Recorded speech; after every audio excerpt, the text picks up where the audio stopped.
All right, welcome back to the channel. Tyson Fury might be making a big mistake against Deontay Wilder, a Golovkin type of mistake with a mistake Golovkin made in the last Canelo Alvarez fight. But most interestingly, Tyson Fury is looking kind of busted up going into this fight. Not saying that that's going to have any effect on the outcome or whatever, because no fighters go in there, go into the ring completely healthy. But Tyson Fury looked a little bit strange at that last press conference. Let's talk about those things in this video.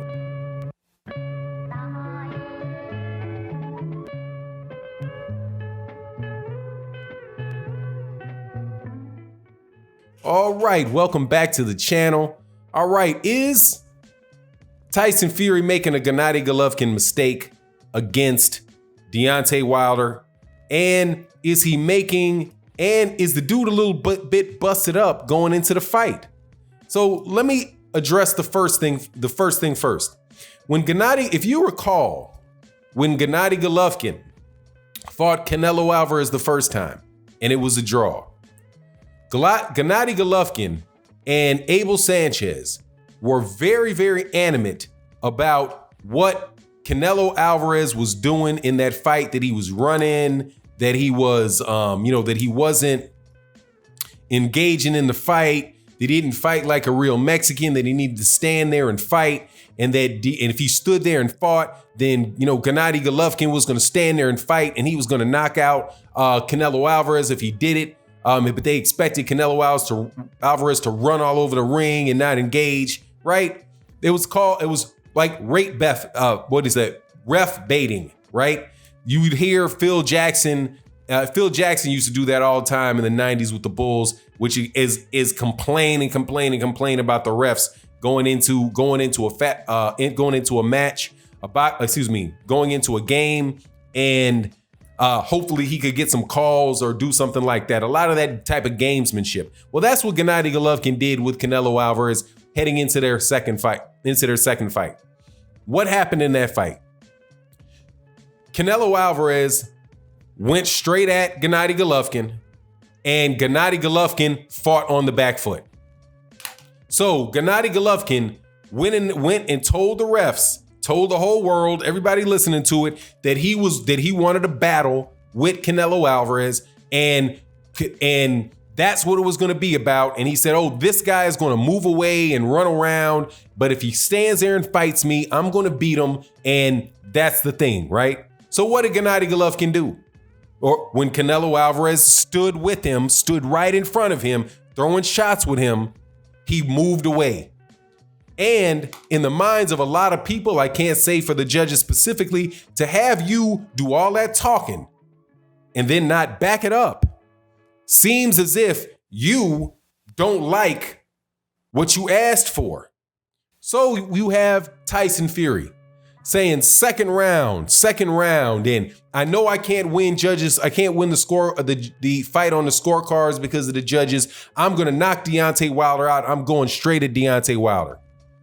Well, if you go in there and you avoid, and you're out there of running around and, not trying to engage and spinning your half the round, throwing feints and half jabs and all that, and you do not do that, the question arises, have you set the expectation for the judges and the fans to the extent that is relevant, and upset the expectations that you set for people? That very well could be a mistake, because judges are human. There was a young man that was on Tro Boxing the other day, excellent young fighter, Money Pal IV, talked about that. He said, look, man, judges have their preference. Judges are human beings. Someone's likes one thing, other ones like another. So you can have a judge that likes the aggression. You like somebody, other one really is more, affable to, to the more defensive, scientific style of boxing, right? And that's just how it is. They are human. But so if you accept, and they listen to they do read the press, they hear the interviews, and if you set their expectations about what you're going to do, and then you don't do it, then hey, man, maybe they hold it against you, right? Kind of like you see people do with Deontay Wilder dang near every round. Deontay Wilder's a knockout guy that says he's going to go knock somebody out. It's any round that he doesn't knock a guy out in, for some reason, people in the media and many people in the media always give the round to the other guy. I've said this in multiple videos, and I maintain that this is the truth. That I've heard people talk about Deontay Wilder's and fights and call him on the air that have not given him a round in the last 5 years in which he did not knock somebody down. In these guys' minds, Deontay Wilder has to knock somebody down to get a round, and has to knock somebody out to win the fight. Any other scenario, he's losing. Now, if you just set aside just prejudice and dislike, right, as their motivation, then you say, well, what else could it be? Well, it's their expectations. And that's an expectation that Deontay Wilder set. So if Deontay Wilder does not meet that expectation, they will hold that against him. So Tyson Fury sets the expectation that he is going to go and knock out Deontay Wilder, that they're going to be exchanging punches. And even though he didn't say exchange his punches, he said he's going to go to him. If he doesn't do that, then hey, man, don't cry if you don't get that decision. But I do believe, just like I believed in the last fight with Deontay Wilder, that if somebody is trying to make the fight, if one guy is coming forward trying to fight the other guy, right, and the other dude is moving backwards trying to stay out of range, right, and both of these guys land about the same amount of punches, right, neither one of them are really doing anything significant. If you have to give the round to one guy, I would give the round to the guy that's being the aggressor, because but for this other fighter moving away and not really doing anything, just double feints, and after he gets hit, he might throw one or two back to try to even the score, and they land on the gloves. Because by the way, people, this is not, you land a punch on the glove, that's not a scoring blow. Double jabs to the gloves are not scoring. They're not scoring. They do not score.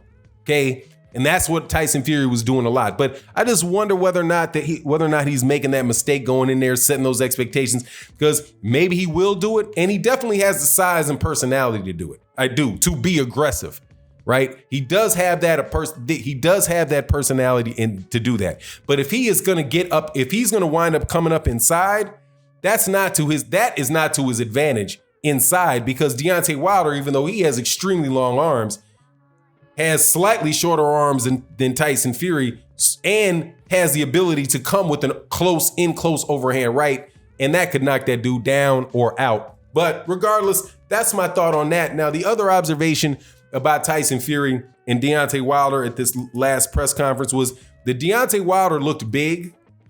He did not look gaunt. He looked relaxed, but he looked big. He said that he was waking up in the morning around 2:30. He thinks that he's going to come into the fight maybe around, in the mid to high 220s. That would be about 15 pounds heavier than what Deontay Wilder weighed in at last fight. If he comes in, because I think he weighed in at 209, and he might have walked into the ring at 212. If he weighs in at 225, which is big, that's a 16-pound weight size advantage. Tyson Fury in the weigh-in looked funny. Not the weigh-in, excuse me. Tyson Fury in the press conference looked funny. He looked absolutely, because he had a busted lip and he's wearing sunglasses. Sunglasses and a hoodie. I've never seen Tyson Fury wear sunglasses and a hoodie to a press conference before. Now, I've seen him wear a bunch of crazy outfits, right? But he had his eyes covered, which makes me think, man, does this dude have bruising in his eyes? Does he have, is that cut looking soft? What is it about? Why is he wearing the sunglasses? But for certain, I know he had a busted lip. And some people were saying, nah, that was a cold sore. It's a crack right down the middle of your lip. I've not seen a cold sore I thought cold sores were bumps. I didn't think that they were cracks and splits. So he looked like he got a split lip and he was wearing sunglasses. And I think that's just a little bit out of order. But this just might be, truth be told, it might just be wishful thinking on my part. I've heard that he had, ankle injuries that he had a couple ankle injuries early in training camp. I think he acknowledged that, but he said that's not going to be a big deal because the fight is, because that's earlier in training camp. Well, it could, because that weight, if you have 2 ankle injuries, then you can't run. If you sprain both your ankles and you need those to heal up, then for some period of time in your training camp, you were not able to run, which could explain why you're coming in at a higher weight, because you weren't able to have your amount of conditioning. And at 6'9", with all of that size, a sprained ankle is a little bit more serious than if a little guy sprains an ankle. But Deontay Wilder came into the fight last time after healing up from a broken arm, and I do also believe they said that he had recovered from the flu or something like that. So that's why his body weight was down. But we'll see how it turns out, man. Either way, the fight could go either way. I'm hoping Deontay Wilder wins. I think he might be able to win. I think he'll be able to win by a decision. I'm not sure about the knockout. Because Tyson Fury is going to do a lot to stay away from getting hit. But if Deontay Wilder can straighten up that right hand, will straighten up. He's done it the last 2 fights, so he can definitely do it. And that gets through when he goes to the body. I think he can pull it off. So anyway, it's going to be a great fight. You let me know what you think in the comment section. And with that, I'm out. Peace.